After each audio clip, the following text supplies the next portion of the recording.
kinds of stuff on that bus. We'd sing that the mama says shush shush, and the baby goes wham wham, and the hippos go, or whatever sound they made, I can't remember, and the kangaroos go hop hop, and this one goes that one. And we had done it so much that we started saying, because it's hard to think of anything, we'd say, bring it on, bring it on, bring it on. Because you'd have to think about it, and you're trying to think of something that you can do that outdid the last one. Bring it on, bring it on.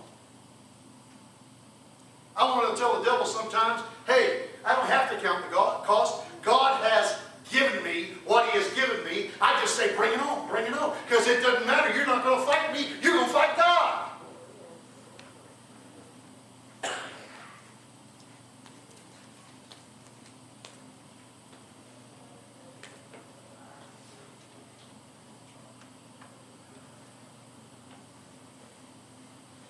We're always counting the cost.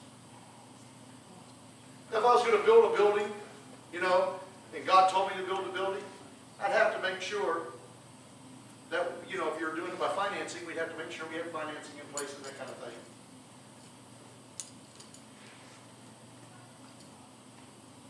So sometimes you do have to count the cost. But sometimes we're counting costs when costs don't have to be counted. The promise is there, and we just sit there and we sit outside saying, hey, yeah, but what if? What if God doesn't? Oh, did God say He would? Well, what if it don't happen? Did God say it would?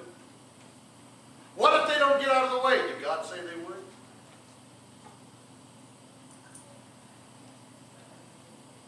See, either we believe God or we don't believe God. And where are we at? Kind of stuck somewhere in the middle? I believe God, bud. You see, the Israelites weren't in bondage anymore. They weren't in Egypt. They weren't underneath the Pharaoh's reign of terror or of bondage. And they weren't in the promised land where they were going to experience all the things of God that He had for them. They were somewhere in between. Because they were counting the cost of going into the promised land.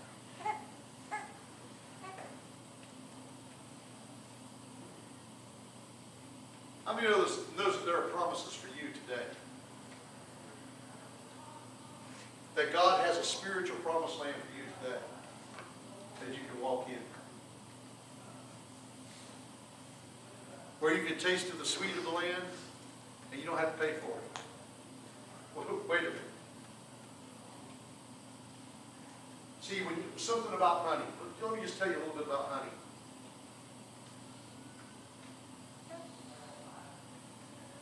I can go and all I have to do is just gather honey. Right? If I'm not afraid of bees, I can just gather honey, right? All I have to do is go and gather honey where the bees have prepared it. I didn't do any of the work. The bees did it. Isn't that great? I didn't have to go out and make honey. Don't know that I could. I don't know that anybody can, but bees can. Right?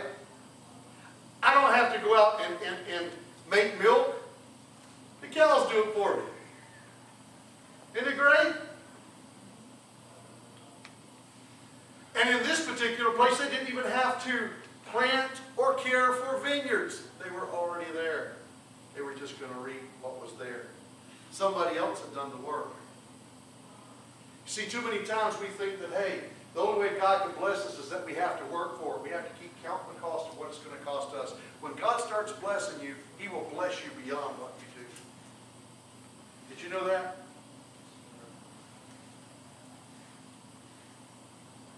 But we live in the wilderness. God's still taking care of us. He's still feeding us from manna from heaven. He's still taking care of us. We're still eating. But I'll tell you what, we don't experience any of that extreme stuff that God has for us. We're just barely getting by. And the reason that we're barely getting by is because we're wanting to count the cost, and we're saying, hey, the giants are too big. The cities are too walled. We've got this excuse. We've got that excuse. I'll just tell you this, they could have went to the promised land and abode everywhere but that mountain and that city and still done well. Would they let one mountain in one city keep them out? Scary. The cost of the mountain and the cost of the city was too great.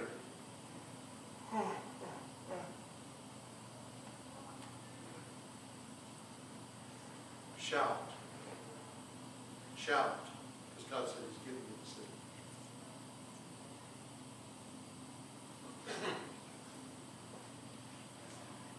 God wants you to have. He wants to bless you. So why is it, preacher, that I don't have?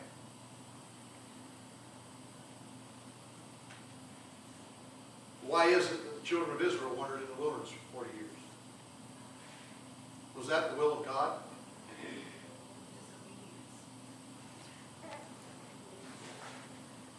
Because they didn't believe God when He said, hey, look, I've given you this too. There's other people living there. Yeah, they're taking care of it for you. Just go ahead and get it. Oh, no. They're too big. The city's too long. Can't do it. What do you mean you can't do it? I gave it to you.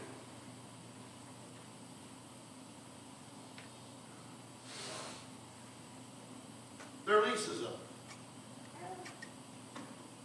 Let me give you one final example. Anybody ever leased a house? Leased an apartment? Leased a something?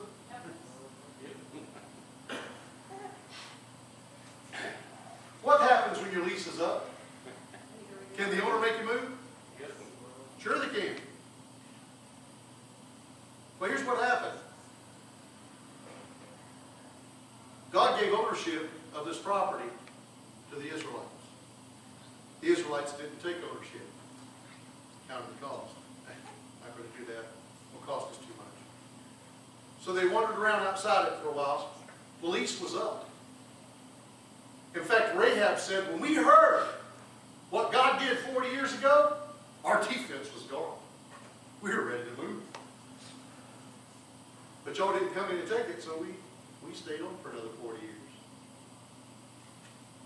What was she talking about? She was talking about Jericho, the very thing they said was great walled cities. My friend,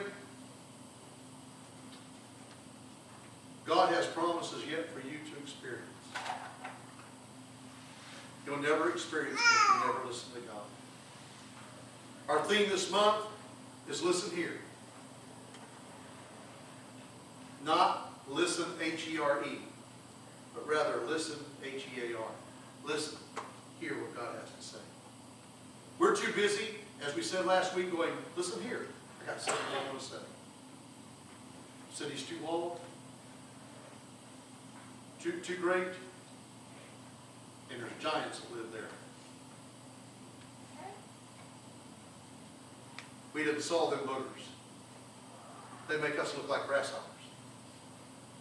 What are we going to do about it? We just won't go.